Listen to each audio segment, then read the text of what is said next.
Ya mungkin 1 jam lah buat kuisnya gitu. Karena kuisnya ada isinya ya, ada isinya. Baik teman-teman, kita mulai kuliah pada kesempatan kali ini.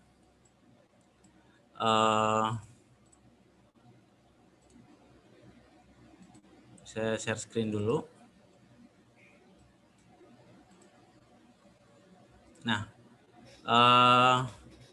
materinya belum saya kirim ya, saya kirim dulu.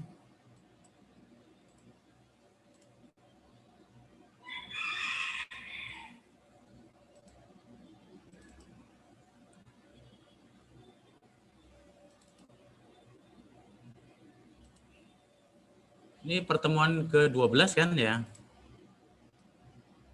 Iya Pak, betul. Iya.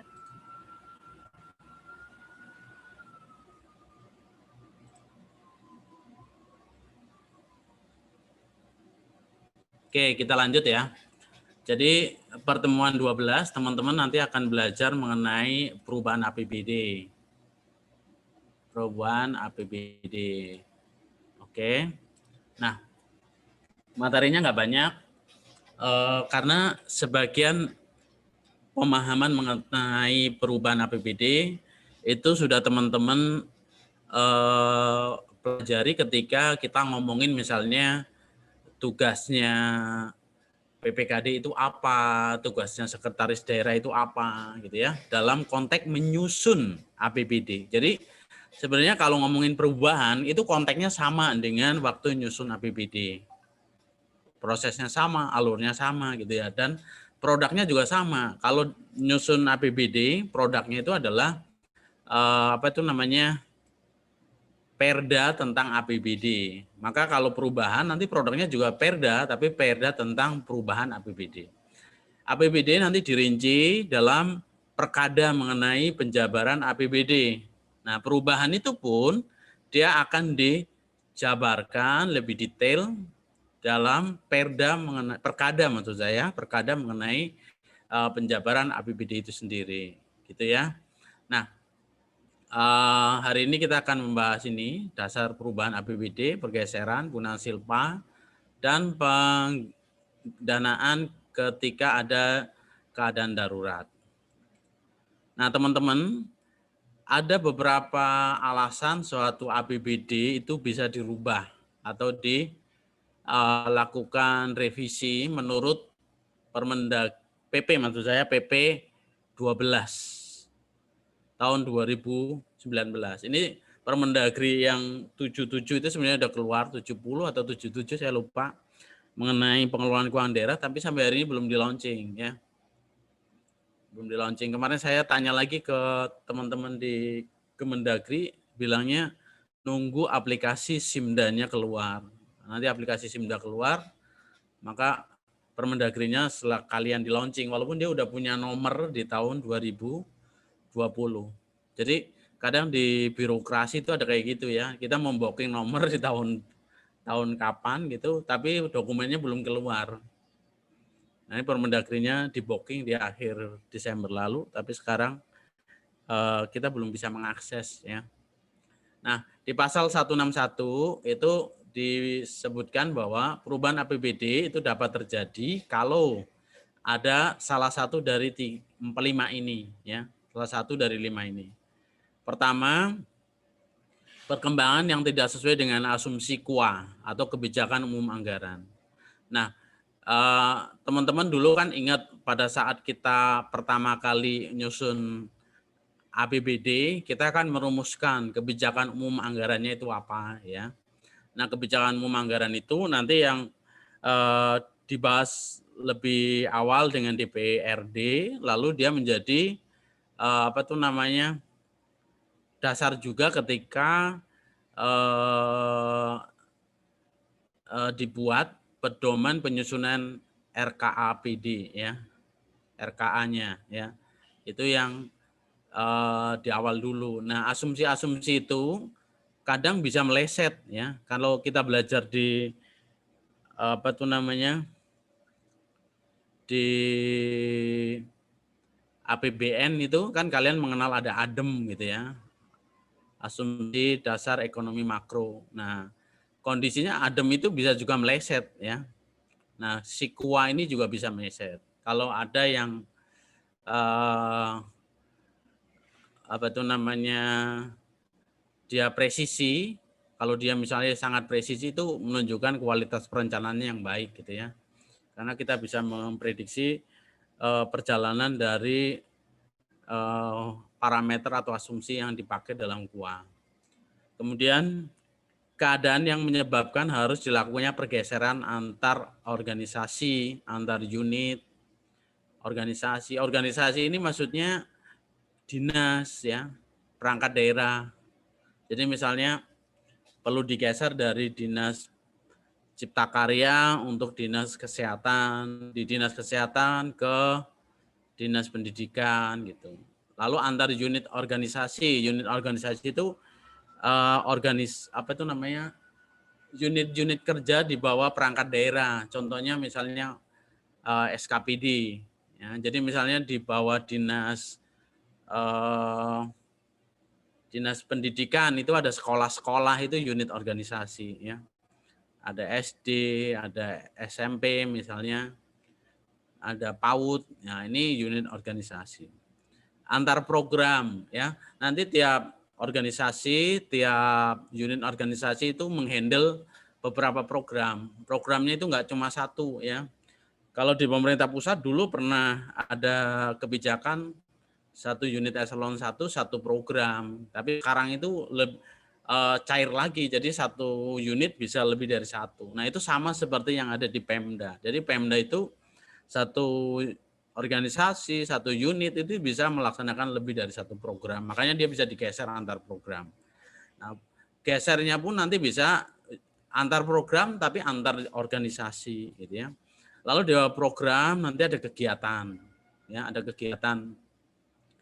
Lalu di bawah kegiatan nanti ada jenis belanja, ada objek belanja, lalu ada detail belanja. Jadi apa itu namanya? Itu yang nanti perlu kita perhatikan gitu ya. Misalnya kalau antar jenis belanja, misalnya gini sederhananya.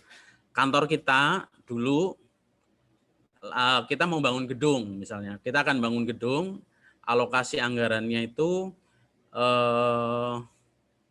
apa itu namanya? Alokasi anggarannya itu misalnya 2 miliar itu bangun gedung gitu. Kemudian setelah ada COVID kita belajar bahwa ternyata banyak pekerjaan itu bisa dilakukan secara daring. Akhirnya kita nggak butuh banyak ruangan gitu. Akhirnya gedungnya itu bisa kita apa itu namanya, evaluasi lagi apakah semua harus dibangun atau tidak. Akhirnya kita misalnya mutusin ya udah kita cuma bangun 1,5 aja, yang 500 itu geser untuk pindah ke pengadaan alat kesehatan. Nah kalau dulu bangun gedungnya di dinas pendidikan, dia bisa geser ke duitnya yang 500 juta itu geser ke dinas kesehatan ya. Itu berarti jenis belanja, kegiatan, programnya udah beda, organisasinya udah beda. Nah, kegiatan yang menyebabkan silpa tahun sebelumnya harus digunakan dalam tahun anggaran berjalan. Jadi pada saat kita bikin anggaran, misalnya sekarang kita lagi ngelaksanain anggaran 2021 ya. Nah, waktu kita dulu bikin anggaran 2021, kan kita belum tahu silpa kita itu berapa di tahun 2020. Karena tahun 2020 pada saat itu belum selesai. Nah, sekarang udah selesai nih, ketahuan silpanya berapa gitu. Selesai nanti mungkin ketahuan itu sekitar bulan Maret lah ya, silpanya berapa. Nah, kita tahu oh ternyata silpa kita banyak nih gitu. Jauh dari prediksi kita awal. Nah, ini bisa dipakai. Nah, itu bisa jadi alasan perubahan nanti setelah semester 1 kita mengajukan perubahan APBD. Lalu keadaan darurat dan luar biasa yang nanti kriterianya kita bahas di belakang ya. Nah, sekarang kita bicara ke frekuensi. Sebenarnya di PP 12 itu dibilang perubahan itu hanya dapat dilakukan 1 kali dalam 1 tahun. Kecuali dalam keadaan luar biasa. Nah, kalau terpenuhi keadaan luar biasa, itu dimungkinkan boleh melakukan lebih dari 1 kali. Dan tentunya itu harus mendapat persetujuan dari teman-teman di DPRD. Karena perubahan APBD itu kan ke DPRD gitu ya. Nah, lazimnya perubahan itu kalau di PP lama itu diatur itu setelah semester 1. Dibilang setelah ada laporan keuangan semester 1. Tapi kalau di BP ini tidak ditulis. Jadi artinya sebelum ada semester 1 pun bisa gitu ya. Cuma lazimnya itu setelah ada laporan keuangan semester 1. Karena dengan melihat laporan keuangan semester 1, teman-teman di DPR itu tahu kinerja pemerintah, mana yang bisa kita katakan nggak jalan, mana yang duitnya berlebih, mana yang bakalan gagal, mana yang perlu duit tambahan, itu udah ketahuan kalau sudah di semester 1. Itu frekuensi. Lalu kita akan bahas satu persatu dari alasan perubahan APBD ini ya. Pertama, perkembangan yang tidak sesuai dengan asumsi KUA itu dapat terjadi atas beberapa sebab atau bisa bersumber dari beberapa sebab. Misalnya pelampauan atau tidak tercapainya proyeksi pendapatan daerah. Artinya dia itu kita dapat pendapatan daerah lebih banyak atau lebih sedikit. Kalau kita lebih banyak artinya silpa kita itu kemudian tinggi. Nah, daripada dia nganggur, kita punya list program yang memang harus dibiayai. Maka kita perlu melakukan perubahan APBD. Lalu tidak tercapai proyeksi pendapatan. Nah, kalau nggak tercapai artinya kita nggak punya duit. PAD turun misalnya kayak di 2020, itu PAD banyak yang turun karena di sektor industri, sektor jasa itu semuanya kan sepi. Karena sepi nggak ada pajak resto, nggak ada pajak atau retribusi hotel gitu ya. Akhirnya PAD-nya turun. Lalu tidak terrealisasinya alokasi belanja daerah ya. Misalnya program kegiatannya belum siap ya. Misalnya kita mau membangun jalan kabupaten, tapi pengadaan pembebasan lahannya masih terkendala atau nggak selesai. Nah, daripada kita nunggu kita udah bakal tahu nih pembebasan itu lama karena dia harus proses di pengadilan. Di pengadilan itu butuh berapa bulan. Nah, daripada duitnya itu nggak termanfaatkan, kita mending geser gitu ya. Lalu perubahan sumber dan penggunaan pembiayaan yang semula ditetapkan dalam KUA PPAS. Misalnya dulu kita pengen nerbitin obligasi, tapi ternyata sama OJK nggak dikasih izin. Oh, itu bisa geser. Dulu kita mau invest di BUMN, tapi BUMN-nya udah punya kemampuan keuangan yang cukup. Daripada kita kasih dia berlebih, ya kita rebudget lagi, kita taruh kemana lagi, kita realokasi lagi. Nah, berbagai informasi mengenai asumsi-asumsi di KUA ini nanti diformulasikan oleh kepala daerah. Jadi KUA yang baru itu mau seperti apa, gitu ya? KUA yang baru itu seperti apa? Kalau KUA yang baru itu yang kita pegang, dampaknya ke APBD kayak apa gitu ya. Itu yang harus diformulasikan oleh kepala daerah. Ya, tentunya sebelum dia ngerubah ini ya si kepala daerah ini kan mendapat input dari perangkat-perangkat daerah di bawahnya ya, di bawah perangkat di bawahnya. Jadi dinasnya itu sudah bikin lebih dulu baru nyampe kepala daerah itu diformulasi. Makanya di PP 12 itu dibilang berdasarkan perubahan RKPD. Artinya dinas itu bergerak dulu, dia melakukan perubahan RKPD, lalu RKA-nya dirubah, RKA ini dikompilasi nanti jadi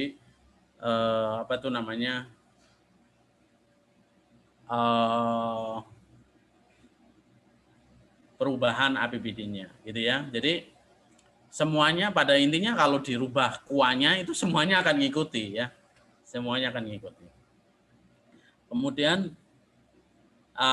nanti rancangan perubahan KUA yang dibawa ke DPR itu juga harus disertai penjelasan kenapa gitu ya. Nah ini pasti walaupun apa itu namanya DPR-nya nggak nanya, PP itu udah mewajibkan harus disertai ya. Jadi syarat untuk bisa melakukan perubahan dia harus kasih penjelasan kenapa harus berubah itu.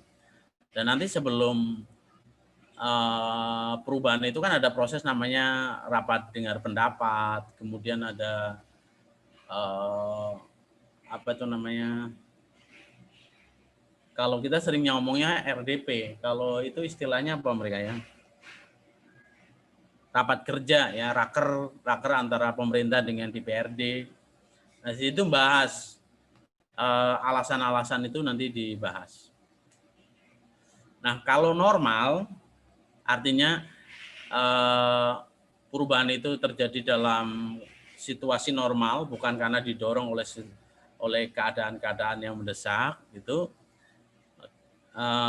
Rancangan perubahan KUA ini harus disampaikan ya paling lambat minggu pertama di bulan Agustus. Nah, KUA tadi selalu diikuti dengan PPAS ya. Plafon program anggaran sementara. Ya.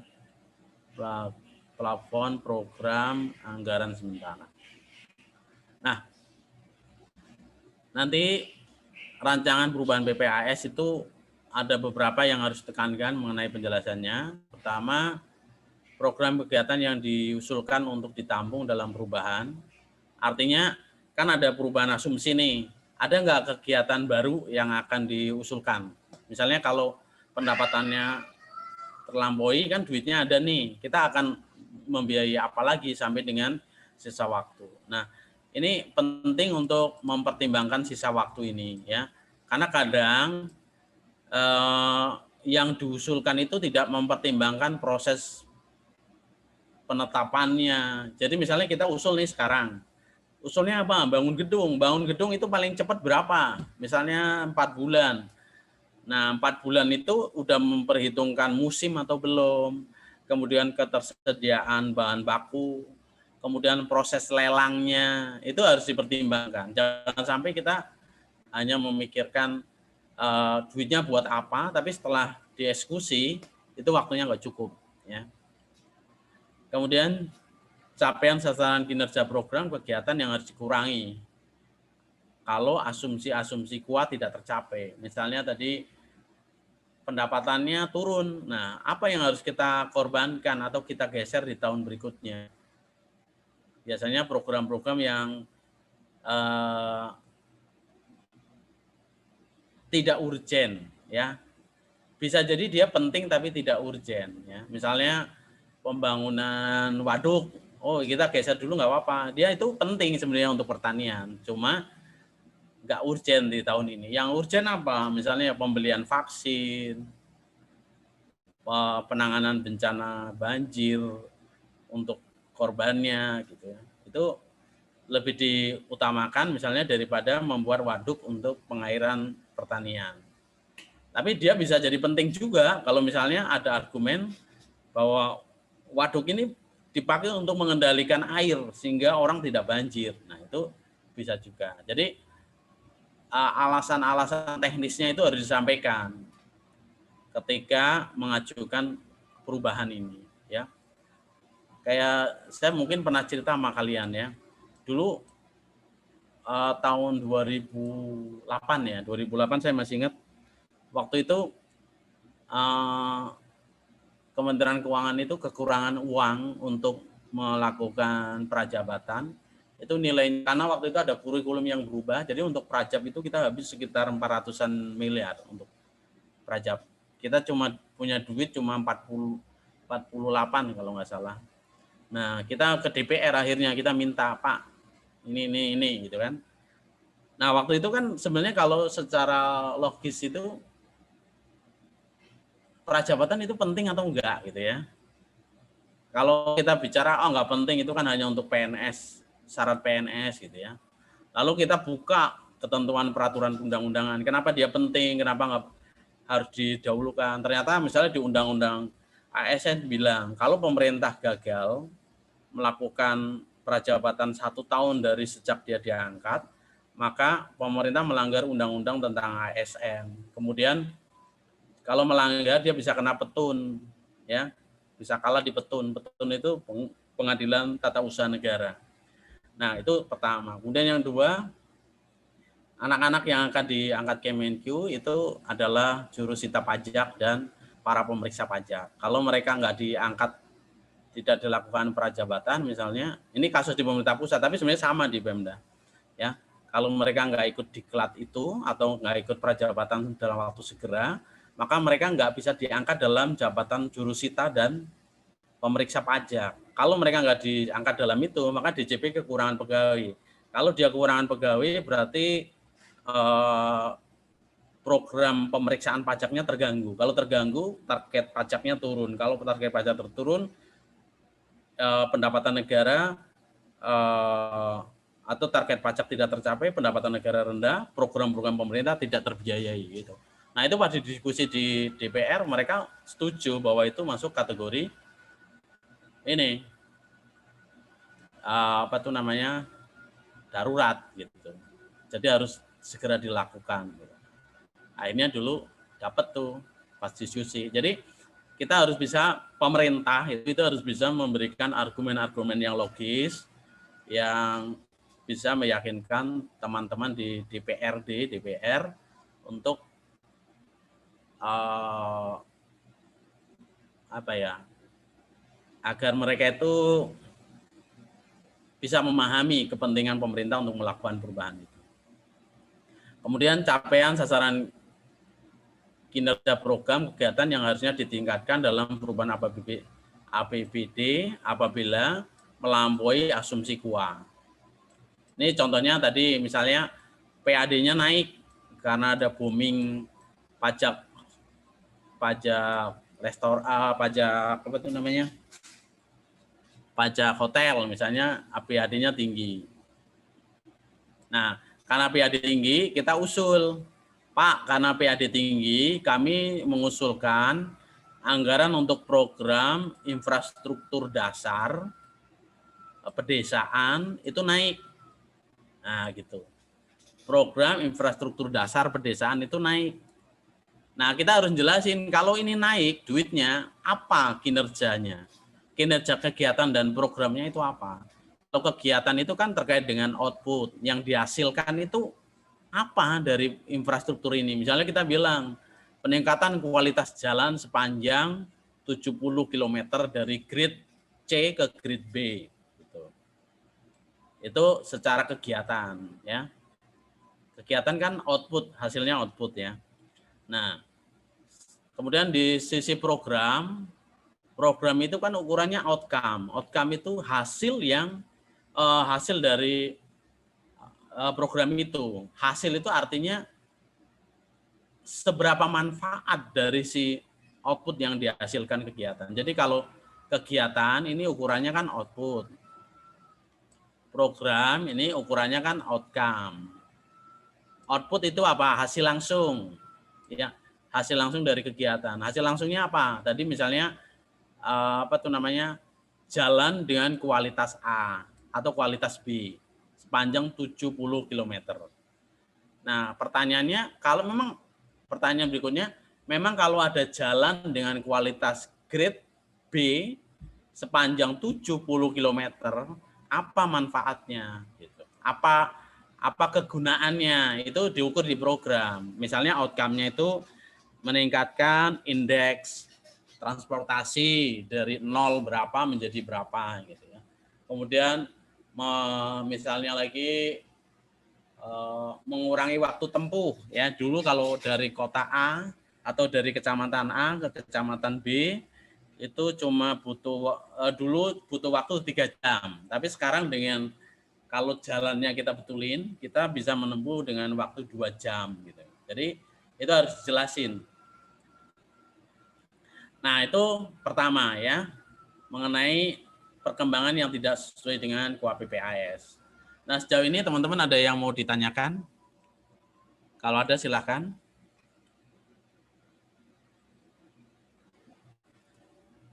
Halo? Pak, izin memastikan, Pak. Ya. Berarti kalau seumpama APBD udah disahkan, lalu terjadi pergantian kepala daerah, berarti itu tidak ada pengaruhnya apapun ya Pak? Coba diulangi lagi, aku nggak terlalu dengar. Ulangi. Jadi kalau seumpama APBD sudah disahkan, lalu terjadi pergantian kepala daerah, berarti itu kan nggak bisa merubah APBD tersebut ya Pak? Karena Ya. tadi perubahannya ada 6 tadi. Ya, ini pertanyaan bagus nih, pertanyaan bagus dan masyarakat harus paham yang kayak gini. Karena biasanya gini, kalau kita pemilu gitu ya, lalu kita dapat pemimpin baru. Pemimpin barunya itu dulu pernah berkampanye wah gitu, dia banyak janji lah, banyak janji, itu janji politis gitu. Nah, begitu dia jadi, media langsung bilang, ayo kita lihat 100 hari dia ngapain, 100 hari dia ngapain. Nah, itu kita sebagai orang birokrat itu kita harus paham bahwa ada mekanisme penyesuaian budget ya. Karena aktivitas eksekutif itu pada ujungnya adalah anggaran. Pada ujungnya adalah anggaran. Dia ngomong, saya akan membangun rusunawa segini, saya akan kasih ini, saya akan kasih. Itu ujungnya kan duit. Duitnya duit siapa? Duit negara atau duit daerah gitu. Nah, dia untuk menjalankan program itu, dia harus melakukan perubahan. Kalau seandainya belum teralokasi, ya, seandainya belum teralokasi. Bisa jadi kemungkinannya dia sudah teralokasi, cuma volumenya belum cukup. Dia sudah teralokasi, tapi sasarannya belum sesuai yang dimaksud oleh kepala daerah baru. Kemudian, atau dia belum ada sama sekali. Nah, karena itu makanya dia nanti ada perlu geser-geser. Kalau dia bisa langsung mengeksekusi, itu awalnya memang sudah ada, gitu ya. Kayak dana desa, dulu presiden itu cerita waktu kampanye gini, capresnya. Itu duitnya udah ada di APBN, jadi dia begitu jadi presiden, dia langsung mengeksekusi bisa. Gitu. Tapi beberapa program yang diusung kepala daerah itu ada juga yang belum. Nah, gimana kasusnya kalau pilkada itu? Di dalam penganggaran kita mengenal ada namanya budget space atau apa ya, kita kalau di budgeting itu ngomongnya budget space. Jadi kalau mau ada pemilu, kita memang melakukan keep. Kita menyediakan slot anggaran atau misalnya ruang untuk menampung ide-ide baru dari pemimpin baru. Itu biasanya kita lakukan. Tidak hanya di daerah, tapi ada di pusat juga. Jadi misalnya kan kalian di penganggaran kenal istilah review angka dasar atau baseline review ya, atau review baseline ya. Itu kan kita ngitung sebenarnya kebutuhan dasar kita itu berapa sih gitu. Lalu kita tahu, oh setelah misalnya size APBN kita itu kuenya 1,5 triliun. Begitu kita hitung kebutuhan dasar kita itu cuma 900. Artinya ada 600 ruang fiskal yang bisa dipakai untuk polusi baru. Nah, itu yang harus kita keep sampai ada kepala daerah baru. Nah, nanti kepala daerah baru dia akan menjabarkan visi misi dia yang nanti kan disesuaikan ke Resra, kemudian ke Renja, baru endingnya ke budget. Nah, anggaran itu sudah kita bisa memainkan dari 600 yang ada. Ya. Dari 600 yang ada. Maka tadi penting untuk melakukan taking atau capping atas budget space yang mungkin nanti diperlukan oleh kepala daerah baru ya.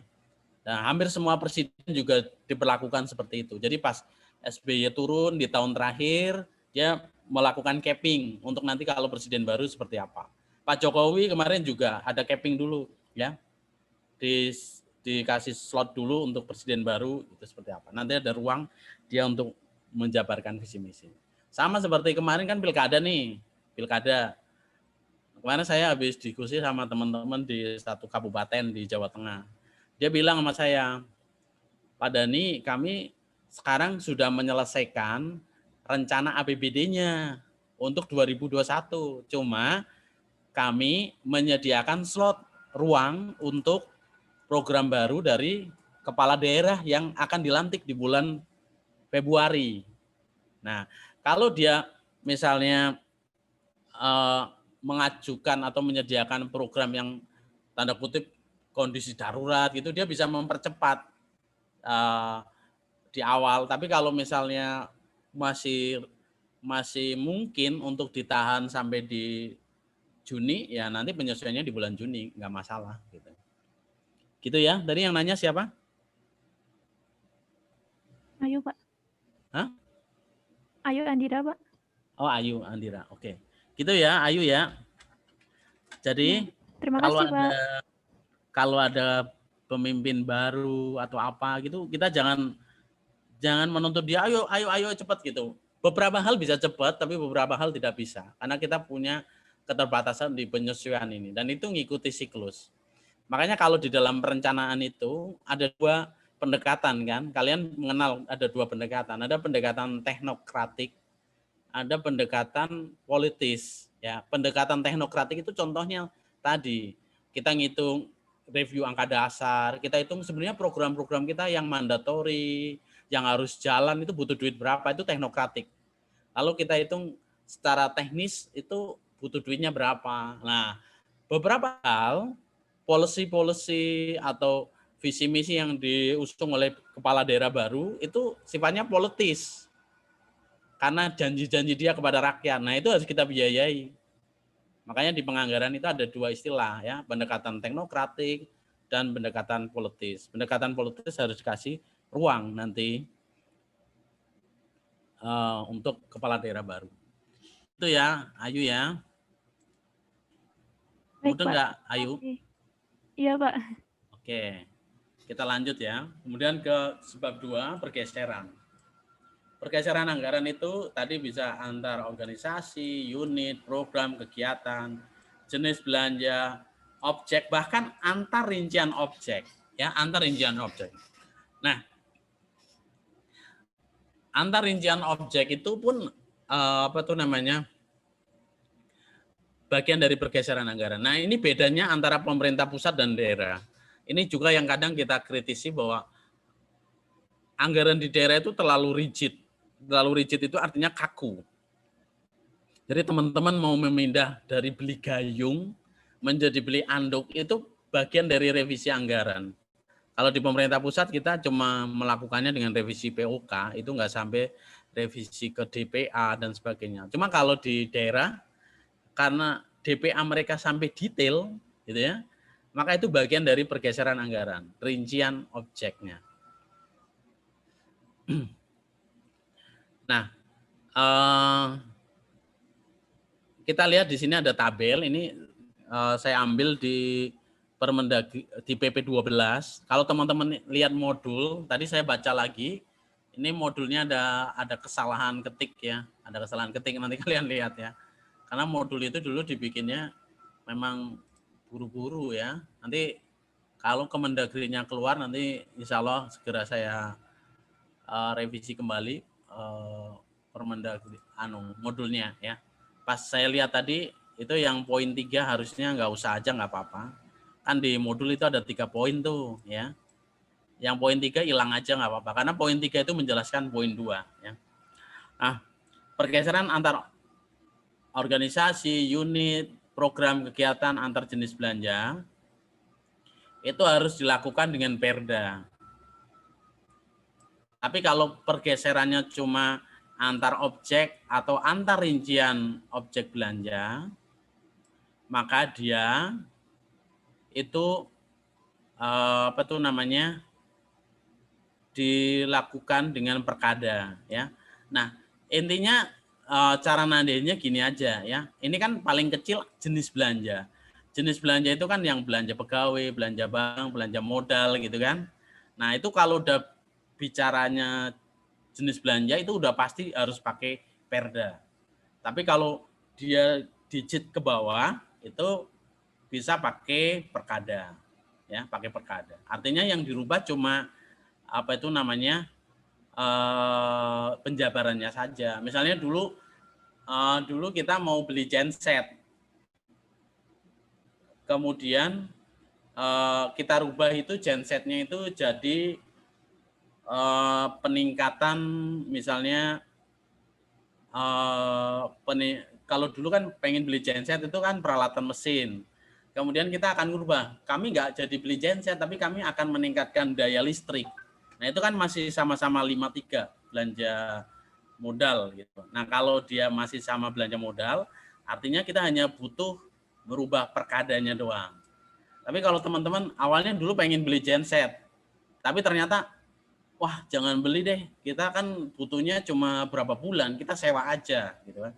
Beli genset dulu belanja modal, tapi kalian mau ganti sewa genset itu belanja barang. Oh itu berarti harus pakai rezim perda. Itu kalau perubahannya hanya ngomongin itu ya, perubahannya itu hanya ngomongin itu. Pada beberapa kasus kalian bisa memainkan pergeseran antara detail. Contohnya gini. Contohnya gini ya. Misalnya awalnya itu ini belanja barang. Oh, awalnya belanja modal deh, belanja modal. Ini awalnya genset di kantor itu. Genset kita pengen rubah ke belanja barang sewa genset gitu. Kalau kalian revisinya cuma kayak gini doang, itu kalian cukup ke kalian harus melalui perda, diangkut di perda. Tapi kalau kalian misalnya di sini waktu menganalisis perubahan anggarannya, kalian lihat, oh ini modal ke barang. Kita harus cari deh, ada nggak barang yang pengen ke modal, ya, barang yang pengen ke modal, tapi dia pada apa itu namanya kegiatan yang sama. Nah kalau pada kegiatan yang sama, artinya kita tidak merubah jenis belanja, tapi yang kita rubah itu cuma objek dan rinciannya ya. Kalau jumlahnya sama, misalnya tadi 50 juta. Ternyata di sini ada juga nih ya. Dulu kita pengen beli, kita pengen sewa mesin fotokopi di sini. Biar kita bisa memfotokopi arsip-arsip kita untuk kantor-kantor kita. Tapi setelah kita pikir, mending kita beli scanner karena scanner itu bisa menyimpan file kita secara digital juga. Misalnya harganya sama 50. Nah, kalau kayak gini, hukumnya bukan lagi hukum perpindahan jenis belanja, tapi kalian sudah masuk ke pergeseran antara objek belanja dan rincian objek belanja. Sehingga kalian nggak perlu ke DPR gitu. Makanya teman-teman di daerah itu di pusat juga kadang kita nanyain dulu ke semua orang, kalian ada pengen berubah geser anggaran nggak?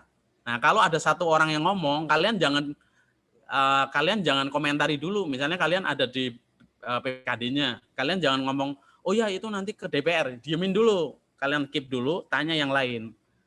Kalian mau ada perubahan nggak? Perubahan nggak? Nanti kamu simulasi.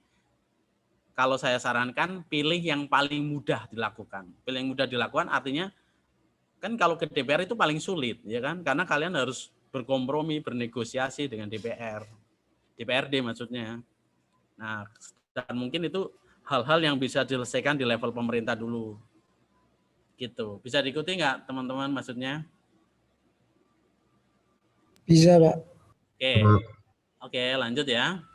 Nah, baik poin 1 ataupun poin 2 ini semuanya harus didukung atau diawali dengan perubahan DPA.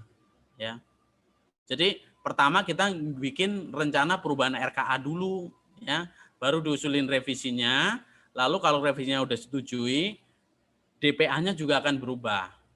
DPA-nya juga akan berubah. Gitu. Nah,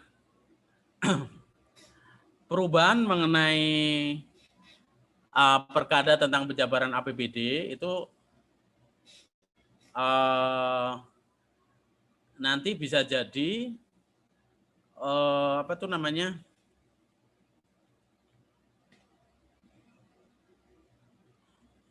Dia tidak ini ya. perubahan perkada tentang penjabaran APBD selanjutnya dituangkan dalam rancangan Perda tentang perubahan APBD atau ditampung dalam realisasi anggaran. Ini maksudnya gini, si pasal ini dia bilang, kalau misalnya kalian ini sudah melakukan perubahan-perubahan internal di pemerintah, tadi kayak mempertimbangkan geser dari genset, geser dari sewa mesin fotokopi dan sebagainya, walaupun dia itu enggak lapor ke enggak dibicarakan dengan DPR, tapi nanti kalau kita ada momen merubah APBD dalam bentuk perda, yang kayak gini harus diangkut. Tentunya kalaupun dia diangkut itu ya, kadang tidak nampak pada versi perdanya. Maksud saya gini, perubahan itu terlalu kecil pada di rincian objek. Mungkin dia tidak nampak di perda. Tetapi secara sistem dia harus diangkut. Artinya perubahan-perubahan di level pemerintah itu harus diupdate pada data-data yang mendukung terbentuknya perda tentang APBD. Mudah nggak maksud saya? Halo? Mudah nggak? Halo? Misalnya gini, ini momen perubahan APBD melalui perda. APBD melalui perda. Nah, di sini kalian sudah melakukan perubahan-perubahan pergeseran yang mengakibatkan perkada berubah. Nah, nanti kalau kalian memproses yang ini, perubahan-perubahan di perkada itu harus dimasukin lagi. Artinya data mengenai anggaran, realisasi itu semuanya berkesinambungan.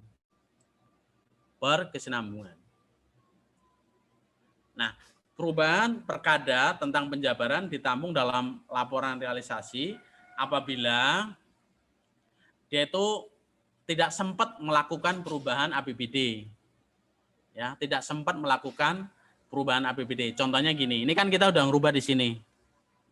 Lalu kita jalan lagi. Ternyata di sini ada juga tuh yang kita rubah-rubah lagi karena kita selalu berupaya melakukan atau memikirkan hal-hal yang paling efisien, efektif. Kita ketemu hal-hal baru yang harus melakukan perubahan perkada.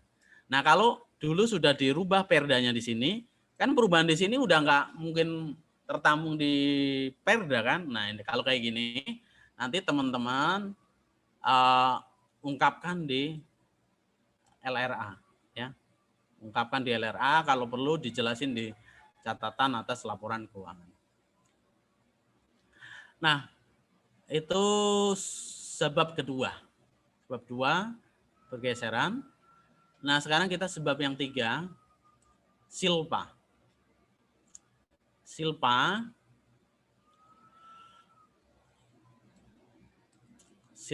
atau saldo anggaran lebih tahun sebelumnya. Nah, silpa itu tadi saya sudah cerita di awal, pada saat kita nyusun anggaran suatu tahun, silpa untuk tahun itu kita belum tahu. Karena tahun anggaran masih berjalan. Begitu tahun anggaran selesai, ditutup, kita baru tahu. Akhirnya kita pengen menyesuaikan penggunaan silpanya. Jadi misalnya ini Desember. Di sini Desember 2020. Di sini 21. Anggaran untuk 2021 kan dibikin dari sejak awal di sini. Nah, kalau kita nanya di sini, udah tahu belum kita di sini silpanya? Belum tahu, orang anggarannya belum ditutup, gitu kan?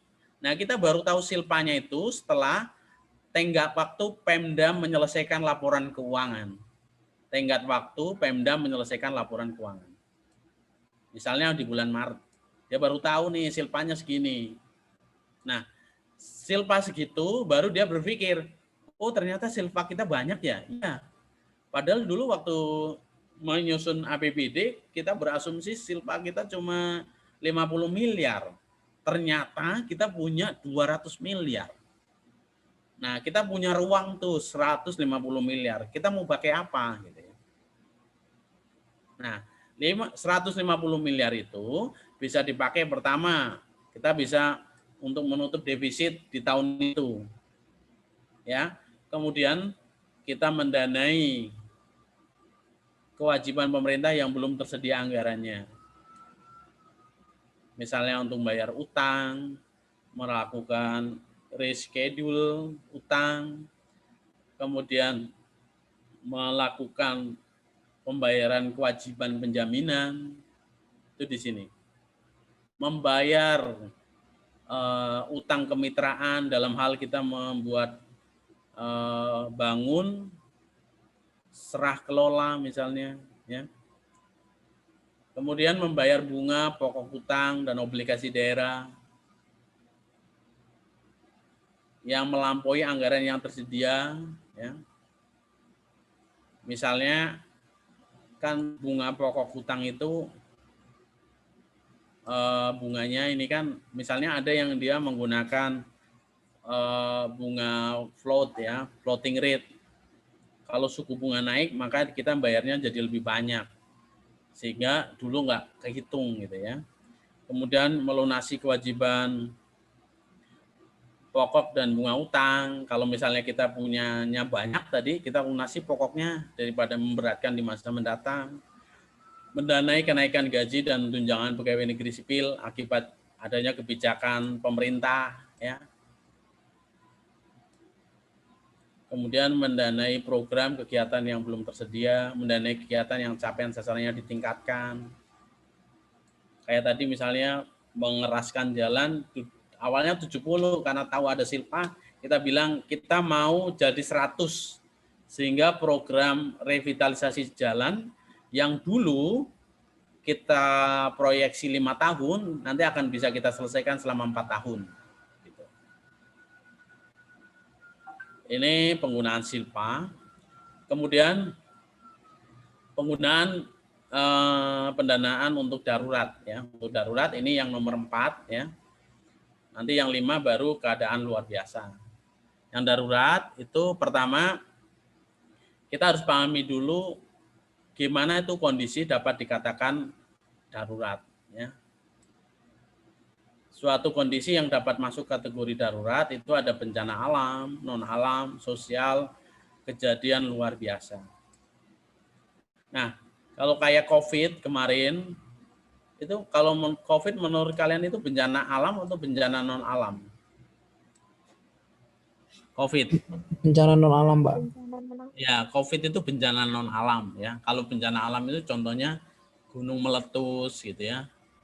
Kemudian banjir ya. Longsor gitu. Tapi kalau misalnya reaktor nuklir pecah gitu, itu bencana non alam ya, bocor misalnya, pandemi. Ya. Bencana sosial, contohnya apa bencana sosial?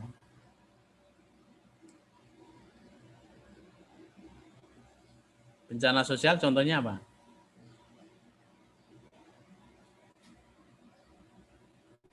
Hah? Ada kerusuhan ya, kerusuhan, kemudian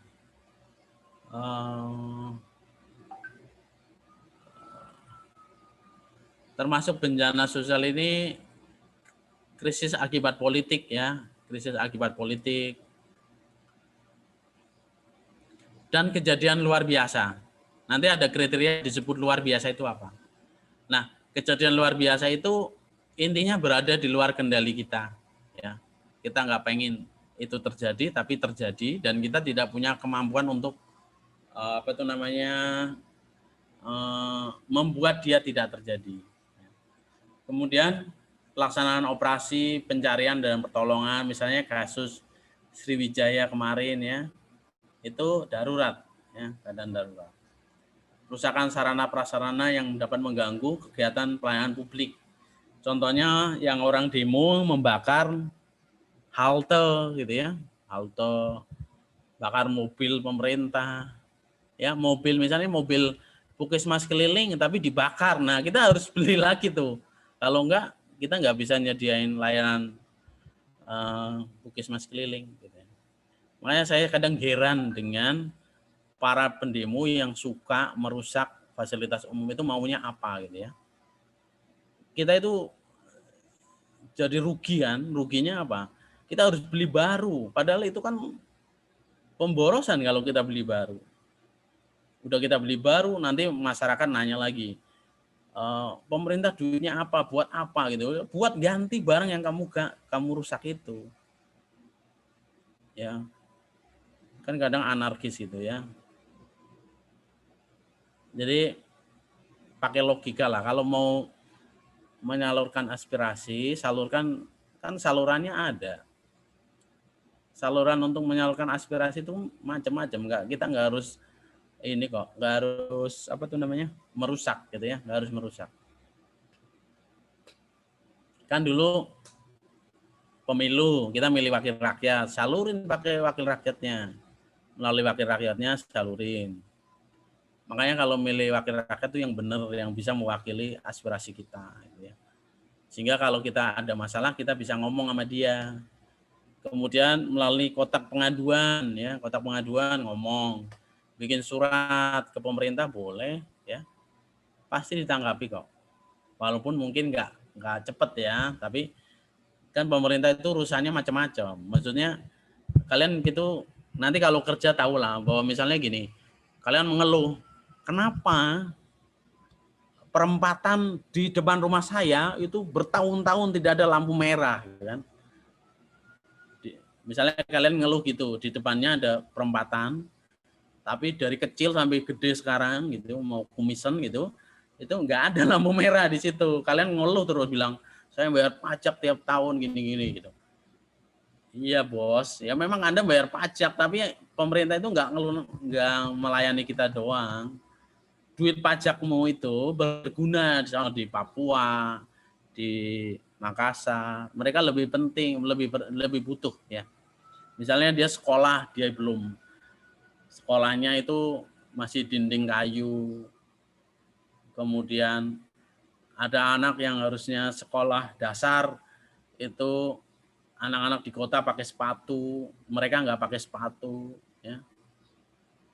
Kalau kalian kuliah lantainya granit, lantainya keramik, pakai LCD, proyektor yang keren, teman-teman kita di Waingapu, di Donggala, kemudian di Tanjung Karimun, mereka itu jangankan pakai LCD, orang lantainya aja pakai lantai tanah, nah duit kita dipakai di situ, ya. Duit kita dipakai di situ. Makanya kita itu gali informasi, jangan mudah panas, verifikasi informasi, baru kita bersikap gitu ya. Ini jadi ngomong ke situ ya, jadi ngomong ke situ. Kemudian, nah, kalau kita baca PP 12 tahun 2019, itu ada kategori belanja tak terduga. Ya. Nah, belanja tak terduga itu bisa dipakai untuk keadaan darurat, termasuk keperluan mendesak. Ya. Keadaan darurat dan keperluan mendesak itu belanja tak terduga. Nah, belanja tak terduga tadi bisa untuk keperluan mendesak. Lalu di pasal 69 ini dibilang yang disebut mendesak itu apa? Jadi mendesak ini bagian dari darurat, ya, bagian dari darurat. Pertama, digunakan untuk kebutuhan daerah dalam rangka pelayanan dasar yang anggarannya belum tersedia dalam tahun anggaran berjalan. Contohnya kemarin kesehatan, ya, kesehatan itu COVID itu udah di mana-mana dan harus ada proses isolasi, kemudian proses pemulihan buat orang yang kena COVID gitu ya. Nah kita nggak bisa nunda, misalnya bentar ya isolasinya mundur dulu soalnya kita lagi bahas di DPRD gitu, itu nggak bisa. Ini kalau bicara keselamatan itu nomor 1 kan gitu di undang-undang kedaruratan kan gitu, keselamatan itu nomor 1. Maka ya udah keluarin dulu dari dana darurat. Gitu. Nah itu kebutuhan dalam rangka pelayanan dasar. Kemudian belanja daerah yang bersifat mengikat dan bersifat wajib. Ini kemarin keluar ya di ujian ya. Ya mengikat itu apa, wajib itu apa gitu ya. Kalau mengikat itu yang harus ada ya, yang harus ada untuk keperluan sehari-hari. keperluan rutin dari kantor, ya, bayar gaji gitu ya, lalu ATK, telepon, listrik itu mengikat ya. Apa dulu? Itu namanya discretionary budget atau budget mengikat, anggaran mengikat. Lalu ada belanja yang wajib. Yang wajib itu yang harus dipenuhi karena menurut undang-undang itu harus disediakan oleh pemerintah daerah. Ya. Ada untuk kesehatan, ada untuk pendidikan. Kemudian di luar kendali, ya, pengeluaran daerah yang ada di luar kendali dan tidak dapat diprediksi. Ini juga kategori mendesak. Kemudian belanja yang apabila kita tunda, kita bakalan punya beban keuangan di masa mendatang yang lebih besar. Ya, misalnya kayak kerusuhan, ya kerusuhan. Kerusuhan itu kita misalnya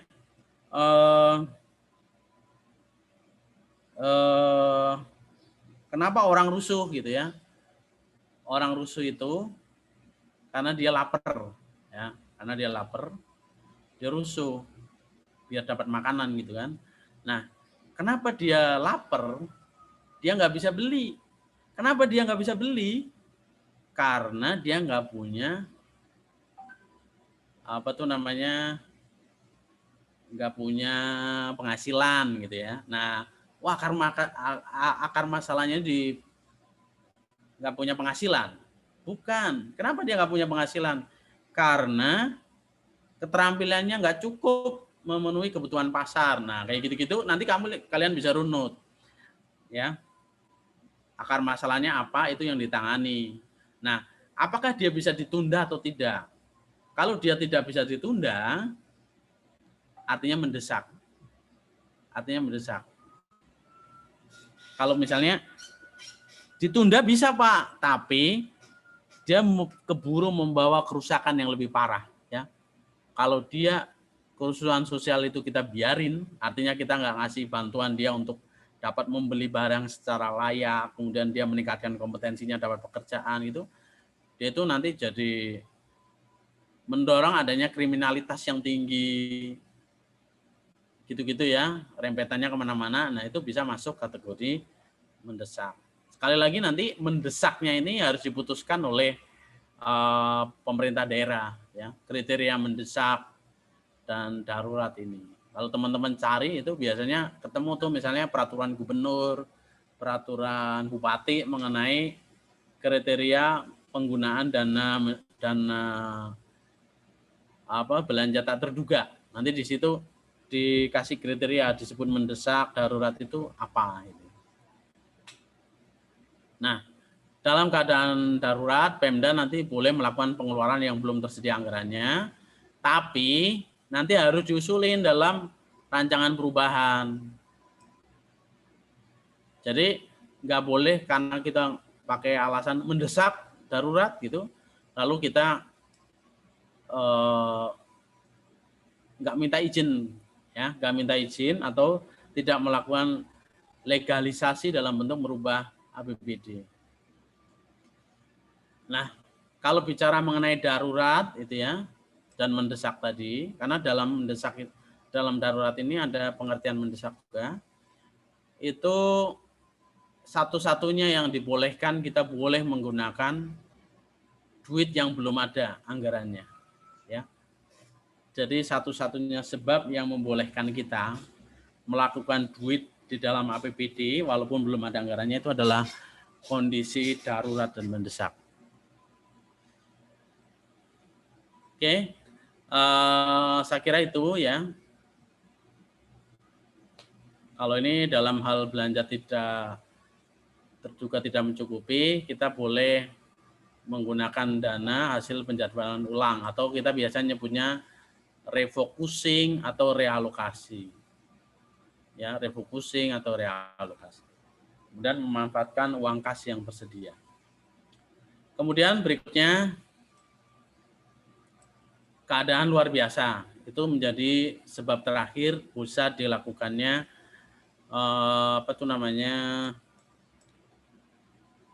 perubahan APBD, ya. Nah, disebut keadaan luar biasa itu kalau adanya kondisi di mana estimasi penerimaan atau pengeluaran itu mengalami kenaikan atau penurunan lebih besar dari 50 ya. Jadi kalau misalnya jumlah belanjanya naik lebih 50% itu akan dianggap sebagai keadaan luar biasa. Kalau keadaan luar biasa itu berupa kondisi kenaikan penerimaan lebih dari 50%, maka kita bisa menambahkan kegiatan baru atau meningkatkan target sasaran program. Jadi kegiatan baru silakan di-insert, ditambahkan. Sasaran programnya bisa ditingkatkan, kayak misalnya tadi waktu tempuh yang dulu 0, misalnya dulu 3 jam, ya sekarang kita mau naikin jadi, dulu targetnya 3 jam, sekarang kita mau naikin jadi 2,5 gitu. Kemudian kegiatannya ditambah sehingga volume output-nya nambah. Misalnya dulu peningkatan kualitas jalannya 70 km, kita mau jadi 200, 150 km. Itu kalau kegiatannya masih sama. Tapi kalau kegiatannya baru, boleh juga gitu ya. Misalnya dulu kita nggak punya duit untuk kegiatan misalnya pembangunan rusunawa ya, pembangunan rusunawa. Nah, sekarang kita punya penerimaan estimasi penerimaan APBD yang lebih tinggi, gitu. Ada duit, kita bisa bikin rusunawa untuk warga kita yang nggak punya rumah, ya, nggak punya rumah. Saya cerita rusunawa karena kemarin sore saya survei ke rusunawa dekat rumah saya, ya. Jadi saya baru tahu ternyata di dekat rumah saya itu sekitar 2 kilo itu ada rusunawa yang dibangun oleh pemerintah daerah. Itu bagus ya, pas saya masuk itu ya maksudnya bagus untuk kategori rusunawa ya. Kalau kita mau bandingin dengan hunian secara umum ya mungkin masih banyak kekurangan ya. Tapi kalau kita lihat di situ itu kalau nggak salah sekitar 10 lantai, kalau nggak salah 10 lantai, ada kamar-kamar, lalu ada sekitar 4 gedung gitu ya, 4 gedung, ada ruang olahraga, ruang bermain, ada TK gitu ya, itu lengkap. Jadi teman-teman kita yang kerjanya pedagang kaki lima, pegawai pabrik dan sebagainya itu bisa beli di situ. Mereka punya hak penggunaan atas rusunawa ya. Itu untuk masyarakat berpenghasilan rendah MBR. Tapi bagus ya, bagus. Jadi ada tempat bermain anak-anak di situ, di pagar ada sapam, ada tempat main bola, main voli. Gitu. Kemudian dalam hal keadaan luar biasa, di mana estimasinya turun, maka kita bisa melakukan penjadwalan ulang atau pengurangan sasaran strategis atau sasaran-sasaran kinerja yang normal selain yang selain yang strategis. Kira-kira itu. Nah ini nanti hapus ya, ini hapus ya. Karena saya kemarin bikinnya sekalian bikin untuk apa itu namanya pelajaran lain ya. Ini hapus nanti ya. Nah teman-teman, salah satu kejadian luar biasa atau darurat yang menjadi pemicu adanya perubahan di dalam APBD adalah keadaan atau penanganan COVID-19 yang baru saja kita lewati di tahun 2020 dan sekarang masih berlanjut di tahun 2021. Artinya COVID belum tertangani sepenuhnya. Kita masih dalam persiapan untuk vaksinasi dan saat ini proses vaksinasinya itu masih dalam tahap distribusi dan pengujian sampel yang ada di BPOM ya. Nah, kalau teman-teman lihat ini materi ini dulu dibawa oleh Pak Budi Mulyana, nanti teman-teman bisa baca. Ini nanti saya share. Ini saya cuma kasih contoh salah satu kejadian yang membuat adanya perubahan APBD mendorong adanya perubahan APBD. Ini waktu itu ada webinar, pembicaranya Pak Budi Mulyana. Waktu itu saya membantu jadi apa itu namanya, jadi moderator ya.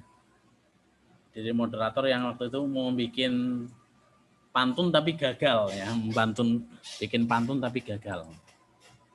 Bikin pantunnya kan apa itu namanya spontan, saya bingung apa ini kata-katanya. Itulah akhirnya gagal gitu ya. Kemudian nah ini aja. Nah, waktu itu situasinya pertama ada COVID di bulan Maret, kemudian pemerintah merespon bulan April gitu ya, melalui kebijakan-kebijakan keuangan, termasuk keuangan daerah.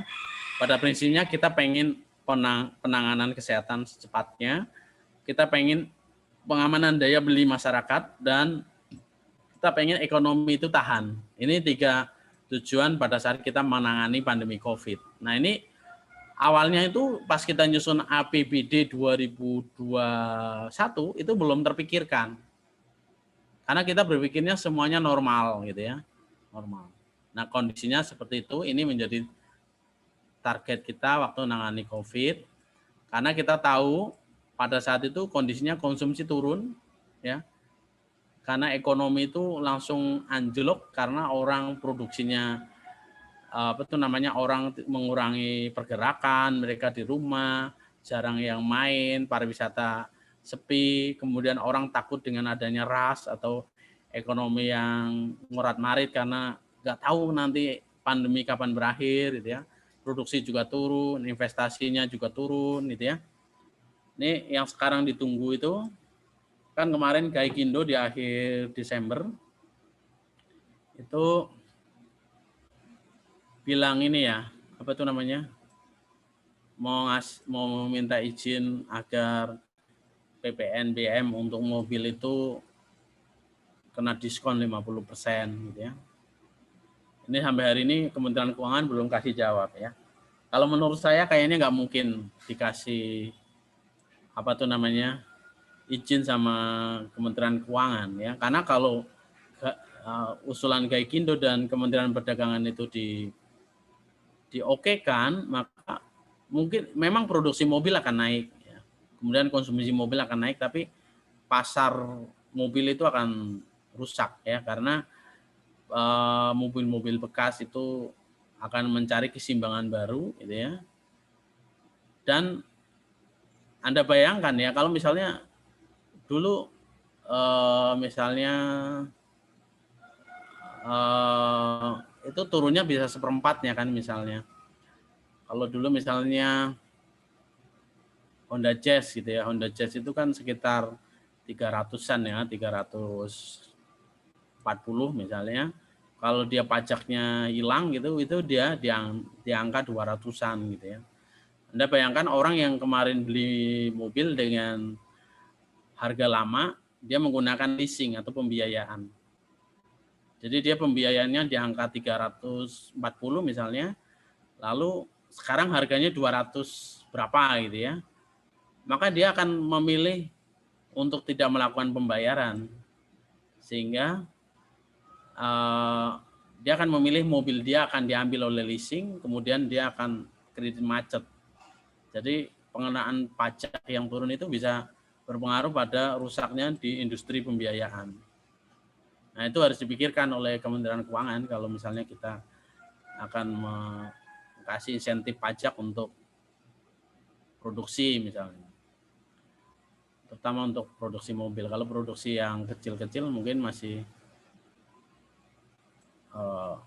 memungkinkan ya. Tapi kita tunggu aja nanti Kementerian Keuangan jawabnya apa ya. Lalu pada saat itu didorong adanya perubahan APBD ya, mulai dari pendapatan, belanja, dan pembiayaan. Nah, kemudian di Kementerian Keuangan dan Kemendagri itu mendorong agar harus ada perubahan perkada ya tentang penjabarannya, lalu ngasih tahu ke pimpinan DPRD. Jadi waktu itu polisinya yang diambil baik oleh Kementerian Keuangan dan Kemendagri adalah mendorong rubah dulu perkadanya, itu yang paling simpel. nanti belakangan kasih tahu ke DPRD. Karena kalau kita menggunakan mekanisme perubahan perda itu lama, ya. Makanya ditempuh pakai peraturan kepala daerah. Baru nanti dirubah ke perda. Ya.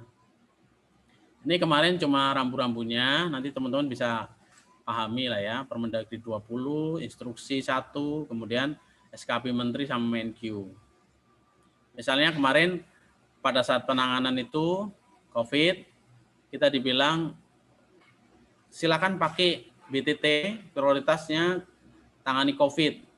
Ya, kalau BTT nggak cukup, geser atau jadwalkan ulang pencapaian program kegiatan yang nggak penting. Pakai duit kas yang ada, yang kita simpan di deposito, yang kita simpan di rekening kas umum daerah tidak terpakai sebagai silpa, itu pakai dulu. Kemudian instruksi menteri juga, Menteri Dalam Negeri, kalian harus melakukan upaya penjadwalan, pemanfaatan kas ini, hitung lagi, refocusing. Semuanya difokuskan pada bagaimana menangani COVID dengan 3 tujuan tadi. Ya, 3 tujuan ini. Pengamanan, kesehatan, daya beli, perekonomian, sehingga kita bisa mengatasi konsumsi yang turun, produksi yang turun, dan investasi yang turun. Nah, itu semuanya fokuskan ke situ, lakukan realokasi, dan sebagainya. Ya, belanja-belanja yang tadi, program-program yang belum urgen, tidak mendesak, itu geser dulu, paling lambat 7 hari, dan sebagainya. Ini, guidance yang ada di kemarin ya, pada saat kita menangani COVID. Kemudian ada SKP juga, TKDD dan PAD disesuaikan, walaupun jumlahnya nggak terlalu banyak, itu turunnya cuma berapa puluh miliar. Kemudian rasionalisasi belanja pegawai, ya belanja pegawai yang dulu misalnya ada spare, itu dipreskan lagi, karena lumayan kalau kita bisa mempresisi belanja pegawai secara detail, itu sisanya bisa untuk refocusing. Kemudian rasionalisasi belanja barang dan jasa, minimal kita bisa menggeser, waktu itu dibilang 50% dulu geser minimal. Kemudian belanja modal juga geser, jadi ini luar biasa, APBD itu harus mengencangkan ikat pinggang untuk bisa menggeser 50-50 gini ya. Walaupun di peraturan atau ketentuan Permendagri juga dibilang kalau dia nggak mampu 50-50 itu silakan diupayakan di angka 35%. Gitu. Sehingga keseluruhan dari penyesuaian untuk target-target itu dilakukan untuk pos-pos di APBD, baik target pendapatan dan juga target belanja. Ini nanti teman-teman penjelasan ini bisa lihat di di YouTube juga ada di situ. Oke, saya kira ini nanti buat pengayaan teman-teman baca sendiri aja ya. Ini dulu ada di webinar ya waktu itu. Nanti saya kasih linknya. Oke, teman-teman ada pertanyaan jauh ini? Ya. Kalau nggak ada, saya akan lanjutkan untuk kuis di kesempatan ini. Kan ini waktunya tinggal 1 jam ya.